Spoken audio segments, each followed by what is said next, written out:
जालन्यात उपवर्गीकरणाविरोधात आंबेडकर समाजाचा संघर्ष मोर्चा. जबरदस्तीने उपवर्गीकरण करत असाल तर फडणवीसांना किंमत मोजावी लागेल. आनंदराज आंबेडकरांचा सरकारला थेट इशारा. अनुसूचित जातीच्या आरक्षणाचे अ, ब, क, ड उपवर्गीकरण रद्द करण्यात यावे आणि एससी समाजाला 20% आरक्षण लागू करण्यात यावे. या प्रमुख मागण्यांसाठी जालन्यात आंबेडकरी समाजाच्या वतीनं संघर्ष मोर्चा काढण्यात आला. मस्तगड येथील डॉक्टर बाबासाहेब आंबेडकर स्मारकापासून सुरू झालेला हा मोर्चा गांधी चमन, शनी मंदिर, उड्डाणपूल, नूतन वसाहत, अंबड चौफुली मार्गे जिल्हाधिकारी कार्यालयावर धडकला. रिमझिम पाऊस सुरू असतानाही जिल्हाभरातून आंबेडकरी चळवळीतील नागरिक मोठ्या संख्येने या मोर्चात सहभागी झाले. विशेष म्हणजे महिलांचीही लक्षणीय उपस्थिती पाहायला मिळाली. यावेळी सरकारच्या विरोधात जोरदार घोषणाबाजी करण्यात आली. सुप्रीम कोर्टाने अनुसूचित जातीच्या आरक्षणातील उपवर्गीकरणाचा निर्णय हा संबंधित राज्यांवर ऐच्छिक ठेवलाय.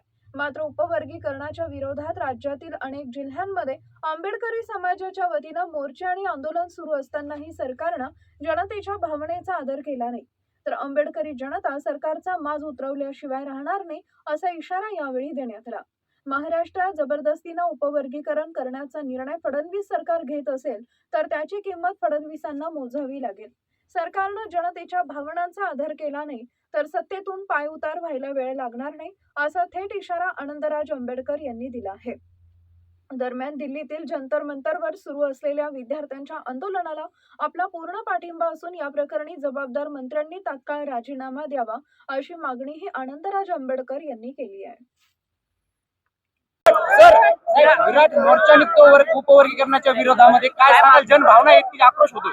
आज सरकारला मला सांगायचंय, मी प्रत्येक जिल्ह्यामध्ये मोर्चा काढतोय आणि लाखो लोक त्याच्यामध्ये जमतायत आणि तरी सुद्धा तुम्हाला माज आल्यासारखं केलं महाराष्ट्र सरकारनं, तर ही संपूर्ण अनुसूचित जातीमध्ये असणाऱ्या सर्व जाती हा माज उचलवल्याशिवाय राहणार नाही.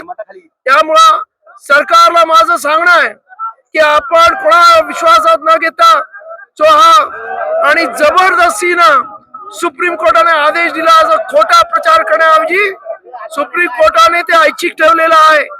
ज्या राज्याला उपवर्गीकरण करायचं असेल त्यानेच करावं असं सुप्रीम कोर्टाने सांगितलेलं आहे. असं असताना सुद्धा फडणवीस सरकार जबरदस्तीने करत असेल तर त्याला त्याची किंमत मोजावी लागेल, एवढं मी इथे जाहीर करतो. जालन्यातून आज सरकारला काय इशारा देणार आहात? या जालन्यामधून आम्ही हेच सांगू इच्छितो की तुम्ही या सरकार झाल्यासारखं म्हणजे देशातलं सरकार सुद्धा आणि इकडचं महाराष्ट्रातलं हे झाल्यासारखं चाललेलं आहे.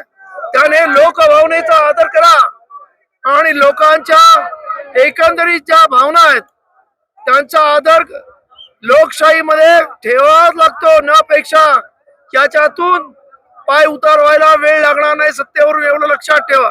साहेब, दिल्लीमध्ये विद्यार्थ्यांचं आंदोलन सुरू होतं, त्यांच्यावर लाठीचार्ज झाला, तरी आंदोलन दाबण्याचा एक आंदोलक म्हणून आणि एक नेता म्हणून काय म्हणणं आहे तुमचं? माझं अत्यंत मी त्या सर्व दिल्लीमध्ये असणाऱ्या जंतर मंतर मधल्या सर्व विद्यार्थ्यांच्या बरोबर आहे आणि मी ज्या पद्धतीने एक मुलगी सिरियस आहे, अनेक मुलं 17-18 वर्षाची हात आणि इतर म्हणजे मुलींना सुद्धा प्रचंड लागलेला आहे, तर त्याबद्दल मी या देशाच्या सरकारचा निषेध करतो की या पद्धतीने लोकशाहीमध्ये जर तुम्ही लोकांना वागवत असाल तर तुम्हाला लोकांनी बसवलं, त्यांना लोकांनी खाली करायला वेळ लागणार नाही.